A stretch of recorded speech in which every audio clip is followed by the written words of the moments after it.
करके दिलवर से क्या शिकायत करना। अब तो मेरे प्राण, मेरे जीवन, धन आपको समर्पित हैं, अब क्या आपसे शिकायत करें। अब तो जो भी जैसे भी आपका विधान होगा हंस कर सहेंगे, कभी किसी से कुछ न कहेंगे। ये थोड़ा प्रेम करके तो देखो, बहुत संबंध बनाए, बहुत प्रेम का नाटक खेल लिया, थोड़ा इनसे भी कर लो। झूठ से ही सही बोलने लगो कि आपके सिवा कोई नहीं। ये ऐसा साचा प्रेम उदय कर देंगे कि झूठ से ही सही, प्रभु के लिए झूठ से ही सही, प्यार नहीं पर प्यार का नाटक करना शुरू कर दो प्रभु से। प्रभु के प्यार को दिखावा कर देना दंभ हो जाएगा। अब वास्तविक मेरे को प्यार विषयों से है, शरीर से है, भोगों से है, पर सुना है आपसे प्यार करना चाहिए तो हम आपसे भी कह देते हैं कि हम आपसे प्यार करते हैं। ये झूठा ही तो हुआ, पर सत्य सच्चिदानंद इसी बात को पकड़ लेंगे और जबरदस्ती तुम्हारा सब कुछ अपना जो है वो बना लेंगे, निहाल कर देते। निहाल कह रहे हैं कि नाथ मेरे जो जीवन में अब दुख सुख आएगा आपसे भी नहीं कहूंगा, क्योंकि आप तो सब कुछ जानते हो ना। नहीं, यदि आप बहुत अच्छे अच्छे पदार्थ दे रहे हो तो जय हो आपकी, भोग लगेगा आपको, और नहीं दे रहे हो तो जय हो आपकी। जब भिक्षावृत्ति करने जाते श्री सुदामा जी, नहीं मिलती, कोई विशेष उदार होते हैं जो देते हैं, नहीं प्राय बड़ी मुश्किल होती है। जैसे गांव में भी हैं तो सब उदार ही थोड़ी होते हैं। लौटते घर आते पत्नी पूछती कि कुछ मिला भिक्षा में, नहीं, तुलसी दल ठाकुर जी के चरणों में रख देते भोग के रूप में, और उसी को प्रसाद रूप में जिह्वा में चरणामृत, किसी से नहीं कहते। एक बार केवल भिक्षा के लिए 5 घर निकलते, कई कई दिन भूखे रहते, लेकिन नान्य आश्रय और ना कोई शिकवा शिकायत प्रभु से भी। बलिहारी इनके चल, एक दिन उनकी पत्नी ने कहा कि हम आप तो सह सकते हैं, बच्चे इनके प्राण निकल जाएंगे भूख से, कुछ तो उपाय करो। उनका हम क्या उपाय करें, हम भगवद आश्रित हैं, ब्रह्म ऋषि के कुल में जन्म हुआ है तो हमारी वृत्ति है 5 घरों से मांग करके, हम उपरोहित कर्म करते नहीं जिससे हम जजमानों के यहाँ जाएं। अब तो हमारे श्री कृष्ण, बड़ी कृपा है उनकी, तो ऐसे भगवान भोग का कवल ले ही रहे, एकदम रुक गए। भगवान की आंखें भर आई। रुक्मिणी जी बहुत प्रेमी हैं प्रभु की दृष्टि से, ऐसी दशा तो किसी भक्त के दुख पे होती है।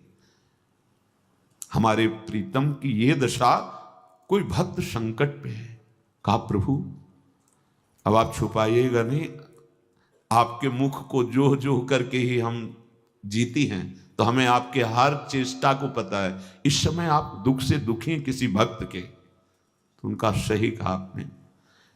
मेरा एक प्राण प्रिय मित्र और भक्त है सुदामा, कई दिनों से भोजन नहीं मिला और मैं 56 भोग पाऊं तो मेरे अंदर कवल जा नहीं रहा। तो उनका प्रभु आप इतनी बात, आप हमारे स्वरूप को जानते हैं कि मैं महालक्ष्मी का स्वरूप हूं, आप इशारा कर दीजिए तो त्रिभुवन की राज्य लक्ष्मी नई सृष्टि कर दूं। आप दुखी क्यों हो रहे हैं?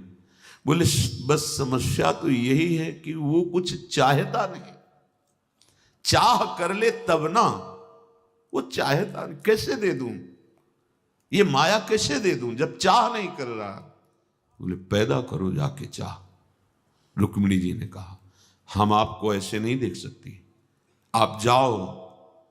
और तो बोले मेरी सामर्थ्य नहीं कि सुदामा के हृदय में चाह पैदा कर दे। हाँ, अच्छी सलाह दी, उनकी पत्नी की तो चाह पैदा कर सकते हैं, लेकिन सुदामा के, भगवान कह रहे मेरी सामर्थ्य और नहीं है, नरसिंह भगवान 5 वर्ष के बालक प्रहलाद से कहते मेरी आज्ञा का पालन करो, मैं आज्ञा करता हूं, वरदान मांगो। स्वामी की आज्ञा अक्षरशः पालन की जाती है। प्रहलाद जी ने कहा प्रभु अवश्य, मैं एक वरदान मांगता हूं कि मेरे हृदय में कोई मांगने की इच्छा ही ना। ये आज्ञा का भी पालन हो गया और भक्ति की स्थिति भी जाग, भगवान भी है उसके हृदय में, क्योंकि भगवान से बढ़कर उनका नाम उसके हृदय में विराजमान। समझो, आप समझो, भक्ति के स्वरूप को समझो। भगवान भिक्षुक के रूप में अपने भक्त के घर जाते हैं। भिक्षाम देहि, अतिथि धर्म का ज्ञान रखने वाली महाभागवत सुदामा जी की पत्नी सुशीला, ऐसा कुछ नाम था, निकली और उनका क्षमा कीजिएगा, हमारे घर में जनना शौच चल रहा है। जनना शौच जन्म बालक का होता है तब उसे माना, मरना शौच और जनना शौच होता है। ठीक है, हम 10 दिन बाद आ जाएंगे। बोल मत आना। क्यों? क्योंकि ऐसा बालक का जन्म हुआ है कि जीवन में हम कभी पवित्र नहीं हो सकते। ऐसा तो हमने सुना ही नहीं। बोले सुन लो, हमारे यहाँ दरिद्र रूपी बालक जन्मा है, अर्थात हमारे यहाँ एक कण भी नहीं जो मैं आपको दे सकूं, कभी होगा ऐसी भी संभावना नहीं, इसलिए आप कभी मत आना। तो उनका मैं भिक्षा करता रहता हूं, मुझे पता चला है कि तुम्हारे पति सुदामा के मित्र हैं भगवान द्वारिकाधीश। अगर एक बार ये तुम्हारे पति चले जाएं तो ये सब नष्ट हो जाएगी दरिद्रता, और आप सुखपूर्वक जी सकेंगी। अच्छा, अब हम चलते हैं। सुदामा जी घर पधारे। प्रायः ऐसा है कि नहीं मिलती थी, लोग दरवाजा बंद कर लेते थे। बड़ा विचित्र कसौटी होती है भगवान की ऊंचाई पर, जो भक्ति की चरम सीमा है। देखो ना, प्रहलाद जी को आग में जलाना, विष पिलाना, ये सब, पर वो सामर्थ्य ऐसी, आप डरना नहीं। जो जितना बड़ा योद्धा होता है वैसे ही उसके सामने विपक्ष रखा जाता है। आप लोग इतने बड़े योद्धा नहीं हैं कि आप डरे। आपको डरने की जरूरत नहीं है कि भगवान ऐसी परीक्षा लेंगे। सामर्थ्य अपने भक्तों की वो दर्शन कराते, नहीं तो हम उनके कैसे गुण गाते। सुदामा जी की पत्नी ने कहा कि कोई एक भिक्षुक आया था, वो बोला कि द्वारिकाधीश आपके मित्र हैं? तो उनका मित्र का प्राण है, जीवन है, आत्मा है, सर्वस्व है वो तो। फिर भी आपकी गरीबी उनको पता है। आप जाओ, एक बार जाओ, कुछ दे देंगे तो बच्चों का पोषण हो जाए। कभी नहीं जाऊंगा, इस बात के लिए तो कभी नहीं जाऊंगा, उनसे भी नहीं कहूंगा, नहीं नहीं, ये कभी नहीं हो सकता। बहुत प्रवीण थी सुशीला जी। उन्होंने कहा कि यदि आप दर्शन के निमित्त, उन्होंने सोचा जाएंगे तो कुछ न कुछ तो दे ही देंगे, दर्शन के निमित्त। हाँ, ये सलाह तुम बहुत दिन से, पर हम समझ रहे थे कि कभी वो संकेत करे तो तेरे मुख से संकेत करे, पक्का दर्शन के लिए तो जाओ, पर कभी कुछ कहूंगा नहीं उनसे। हाँ, मत कहना, पर अपने प्राण प्रिय मित्र के पास जाऊं तो कुछ तो भेंट चाहिए। गुरु के पास, मित्र के पास, बेटी के, हाँ ऐसे कुछ, भगवान के मंदिर में कुछ पत्रम पुष्पम फलम, कुछ तो। घर में ही नहीं तो कहां से दें आपको। आप ऐसा करो, एक थी जो थोड़ा प्यार करती, उनके पास चले जाओ और आप कहो कि हमें अत्यंत आवश्यक है। तो सुदामा जी ने कहा अब हमारा तो एक ही नियम है, एक बार चले गए दोबारा। उनकी पत्नी गई और उनसे कहा सखी, कभी ऐसा अवसर मिला तो वापस कर देंगे आपको, कुछ हमें दे दो, हमारे पति द्वारिकाधीश उनके मित्र हैं, मिलने जा रहे हैं। वो मानो भारी श्रद्धा की, तो चावल को पछोरा जाता है सूप में, तो जो पूरे चावल होते हैं पीछे रह जाते हैं, जो आगे निकलते हैं वो टूटे हुए चावल, चावल का वो किनका टूटे हुए, जो वो दे दिए। 4 मुट्ठी।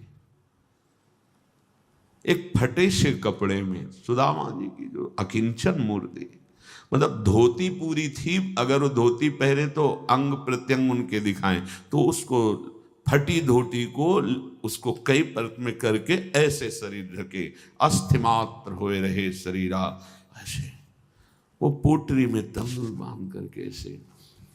भगवान मित्र हैं, उनके चिंतन में उत्साह में भर करके रास्ते की थकान उनको पता नहीं चलती है।